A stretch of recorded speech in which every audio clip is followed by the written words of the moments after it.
Ora, boa noite a todos. Vamos hoje falar de historiografia, depois de termos falado de história e, portanto, de historiógrafo, do grego história, e da raiz de escrever o que escreve ou descreve a história.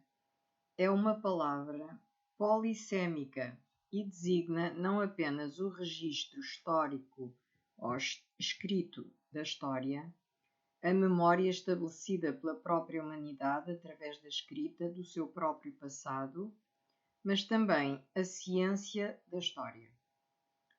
Portanto, designa não apenas o registro histórico escrito da história, a memória estabelecida pela própria humanidade através da escrita do seu próprio passado, mas também a ciência da história. Portanto, eu vou repetir.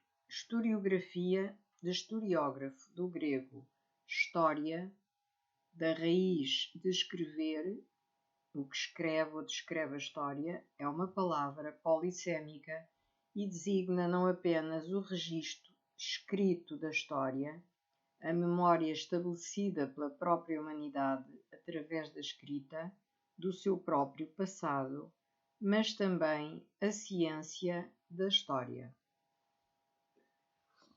Ora, a historiografia é muito vasta, como se formos ter que a descrever ao longo dos séculos. E vamos falar da historiografia como meta-história.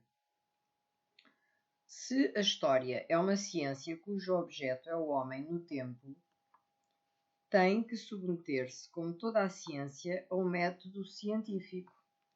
Ainda que este não possa ser integralmente aplicado a todos os campos das ciências experimentais, pode fazê-lo a um nível equiparável ao das chamadas ciências sociais.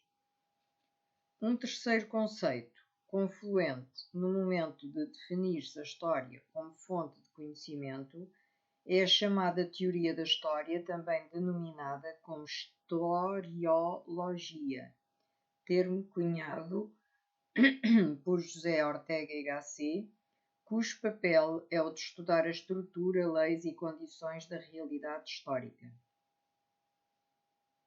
Enquanto que o da historiografia é o de relato em si mesmo da história, da arte de escrevê-la. E, portanto, estas são duas definições diferentes. Portanto, um conceito que é confluente no momento de definir-se a história como fonte de conhecimento é a chamada teoria da história, ou historiologia, termo cunhado por José Ortega y Gasset, cujo papel é o de estudar a estrutura, leis e condições da realidade histórica. Enquanto que o da historiografia é o de relato em si mesmo da história, da arte de escrevê-la. É impossível acabar com a polissemia e com a superposição destas três acessões, mas, de maneira simplificada, pode-se admitir a história é o estudo dos homens no tempo e de seus feitos, a historiografia é a ciência da história e a historiologia a sua epistemologia. Portanto, aqui temos três diferenças a ter em consideração. Portanto,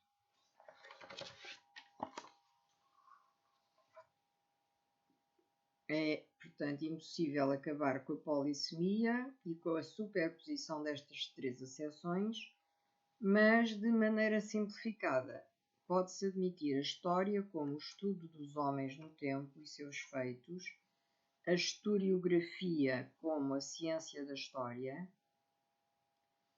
e a historiologia como a sua epistemologia. A filosofia da história é o ramo da filosofia que concerne ao significado da história humana, se é que o tem. Especula acerca de um possível fim teleológico do seu desenvolvimento, ou seja, pergunta-se se há um esboço, um propósito, princípio diretor ou finalidade no processo da história humana. Não deve confundir-se com os três conceitos anteriores, dos quais se separa claramente. Se o seu objeto é a verdade ou o dever ser, se a história é cíclica ou linear, ou se nela existe a ideia de progresso, são matérias das quais trata esta disciplina, alheias à história e à historiografia propriamente ditas. Um enfoque intelectual que tão pouco contribui muito para entender a ciência histórica como tal é a subordinação do ponto de vista filosófico à historicidade, considerando toda a realidade como produto de um devir histórico. Esse seria o lugar do historicismo, corrente filosófica que pode estender-se a outras ciências, como a geografia. Uma vez despojada da questão meramente nominal, resta para a historiografia, portanto, a análise da história escrita das descrições do passado, especificamente dos enfoques na narração, interpretações, visões do mundo, uso das evidências ou documentos e os métodos de sua apresentação pelos historiadores. E também o estudo destes, por sua vez sujeitos a objetos da ciência. A historiografia, de maneira restrita, é a maneira pela qual a história foi escrita. Em sentido mais amplo, a historiografia refere-se à metodologia e às práticas da escrita da história. Em um sentido mais específico, refere-se a escrever sobre a história em si. É importante distinguir a matéria-prima do trabalho dos historiadores, ou seja, a fonte primária do produto, acabados ou semi-acabados, fonte secundária, fonte terciária. Do mesmo modo, importa notar a diferença entre a fonte e o documento e o estudo das fontes documentais, a sua classificação, prioridade e tipologia, escritas orais, arqueológicas, o seu tratamento, reunião, crítica, contraste, e manter o devido respeito a essas fontes, principalmente com a sua citação fiel. A subjetividade é uma singularidade da ciência histórica. Porque muitos podiam não achar que a singularidade fosse efetivamente uma singularidade, a subjetividade fosse uma singularidade da ciência histórica, mas efetivamente a subjetividade é mesmo uma singularidade da ciência histórica. A historiografia é o equivalente a qualquer parte da produção historiográfica, ou seja, ao conjunto dos escritos dos historiadores acerca de um tema ou período histórico específico. Por exemplo, a frase "é muito escassa a historiografia sobre a vida cotidiana no Japão na era Meiji" quer dizer que existem poucos livros escritos sobre esta questão, uma vez que até ao momento ela não recebeu atenção por parte dos historiadores e não porque esse objeto de estudo seja pouco relevante ou porque haja poucas fontes documentais que proporcionem documentação histórica para fazê-lo. No que diz respeito à difusão e divulgação da produção historiográfica, seria bom que cumprisse os mesmos requisitos a que se submetem as demais publicações científicas. Também se utiliza o vocábulo historiografia para falar do conjunto de historiadores de uma nação, por exemplo, em frases como esta: a historiografia espanhola abriu os seus braços e os seus arquivos a partir da década de 1930 para os hispanistas franceses e anglo-saxões que renovaram a sua metodologia. É necessário, pois, diferenciar os dois termos utilizados acima: produção historiográfica e documentação histórica, ainda que em muitos casos coincida que os historiadores utilizem como documentação histórica precisamente a produção historiográfica anterior. por exemplo, sobre um conjunto de documentos de arquivo da Casa de Contratação em Sevilha que foi produzido apenas para fins de contabilidade, ou qualquer material arqueológico que esteja em uma escavação no Peru e se depositou sem a intenção de que alguém o encontrasse, um historiador americanista terá de usar a brevíssima relação da destruição das Índias, que foi escrita por Frei Bartolomeu de Las Casas com um afã histórico indubitável, além de com fins de defesa de um interesse ou do seu próprio ponto de vista. Com este último vemos outra insuperável característica da história que a peculiariza como ciência. Nenhum historiador, por mais objetivo que pretenda ser, não é alheio aos seus próprios interesses, ideologia ou mentalidades, nem pode subtrair-se ao seu ponto de vista particular. Quando muito, pode tentar a intersubjetividade, ou seja, ter em conta a existência de múltiplos pontos de vista. Para o caso do exemplo em tela, contrastar as fontes de Bartolomé de Las Casas com as demais vozes que se ouviram na junta de Valladolid, entre as quais destacou a de seu rival Juan Ginés de Sepúlveda, ou inclusive com a chamada voz dos vencidos, que raramente é preservada, mas às vezes sim, como acontece com a Nueva Crónica e Buen Gobierno do Inca Guamán Poma de Ayala. A reflexão sobre a possibilidade ou impossibilidade de um enfoque objetivo conduz à necessidade de superar a oposição entre a objetividade de uma inexistente ciência pura, que não seja contaminada pelo cientista, e subjetividade, implicada nos interesses, ideologia e limitações do cientista, com o conceito de intersubjetividade, que obriga a considerar a tarefa do historiador, como de qualquer cientista, como um produtor social, inseparável do restante da cultura humana, em diálogo com os demais historiadores e com toda a sociedade como um todo. Quanto à história, não tem outra opção senão seguir a tendência de especialização de qualquer disciplina científica.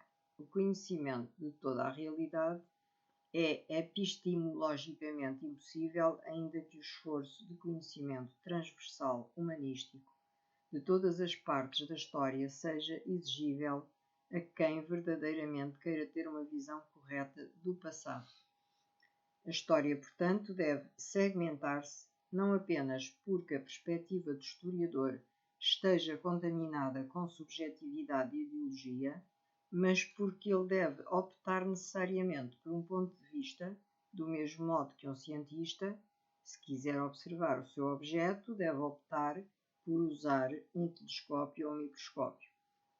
Ou de forma menos grosseira, que tipo de lente irá aplicar.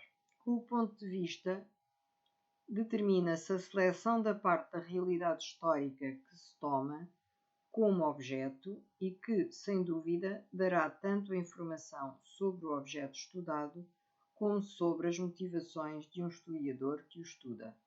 Essa visão preferencial pode ser consciente ou inconsciente, assumida com maior ou menor cinismo pelo historiador, e é diferente para cada época, para cada nacionalidade, religião, classe social ou âmbito no qual o historiador pretenda situar-se.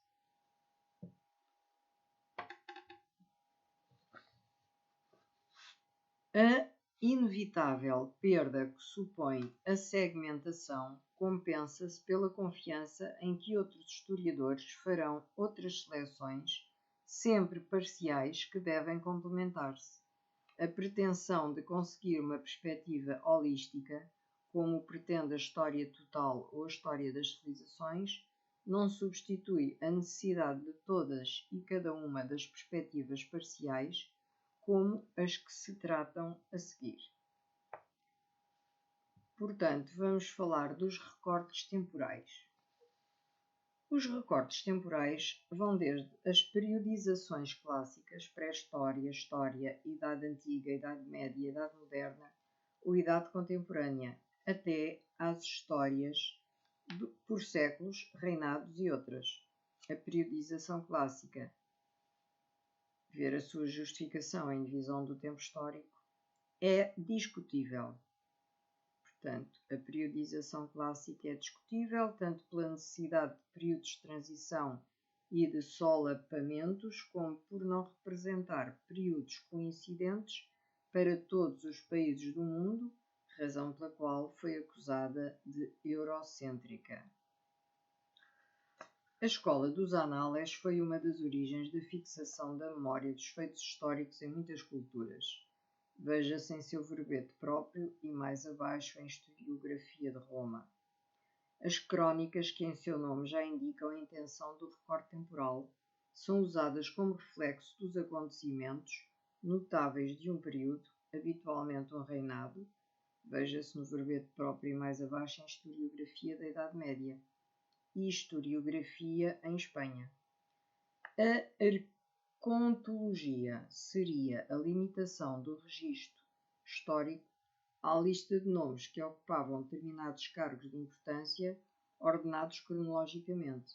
De facto, a mesma cronologia, disciplina auxiliar da história, nasce em muitas civilizações associada ao computo do tempo passado que se fixa na memória escrita pelos nomes dos magistrados, como ocorria em Roma, onde era mais comum citar um ano por ser o dos cônsules, tais ou quais.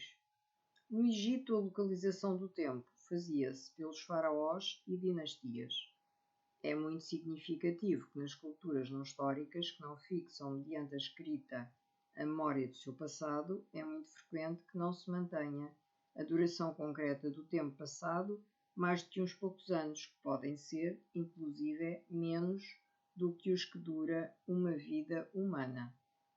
Tudo o que ocorre fora dele é referido como faz muito tempo, ou como no tempo dos antepassados, que passa a ser um tempo mítico, anistórico.